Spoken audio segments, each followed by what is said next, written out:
ఉభయ గోదావరి జిల్లాల పట్టభద్రుల ఎమ్మెల్సీ ఎన్నికలలో కూటమి అభ్యర్థిగా పోటీ చేస్తున్న పేరాబత్తుల రాజశేఖరంకు మద్దతుగా గొల్లప్రోలు నగర పంచాయతీలో భారతీయ జనతా పార్టీ గొల్లప్రోలు పట్టణ అధ్యక్షులు చిట్టా మధు ఆధ్వర్యంలో ఆ పార్టీ నాయకులు కార్యకర్తలు అభిమానులు ఎన్నికల ప్రచారం నిర్వహించారు. ప్రభుత్వ ప్రైవేటు పాఠశాలల్లో పనిచేస్తున్న ఉపాధ్యాయులను చిట్టా మధు కలిసి ఎమ్మెల్సీ అభ్యర్థి పేరాబత్తుల రాజశేఖర్కు మొదటి ప్రాధాన్యత ఓటు వేయాలని విజ్ఞప్తి చేశారు.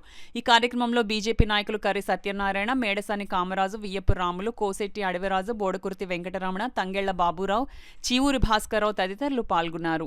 ఉన్నత పాఠశాలలో బాలిక ఉన్నత పాఠశాలలో 2 పాఠశాలలో కూడా పర్యటించి అక్కడ ఉన్నటువంటి ఉపాధ్యాయుల్ని మేము ప్రసారం చేస్తూ 1వ నెంబర్ మీద ఓటు వేసి అఖండ మెజార్టీతో గెలిపించాలని పేరాబత్తుల రాజశేఖర్ గారి కూటమి అభ్యర్థి అయిన కూటమి ప్రభుత్వంలో గెలిపించి అఖండ విజయం పొందించాలని మేము వాళ్ళని కోరడం జరుగుతుంది. అలాగే రేపు వచ్చే భవిష్యత్తులో కూటమి ప్రభుత్వంలో వచ్చే మౌలిక సదుపాయాల గురించి కూడా వివరించడం జరిగిందని చెప్పడం జరుగుతుంది.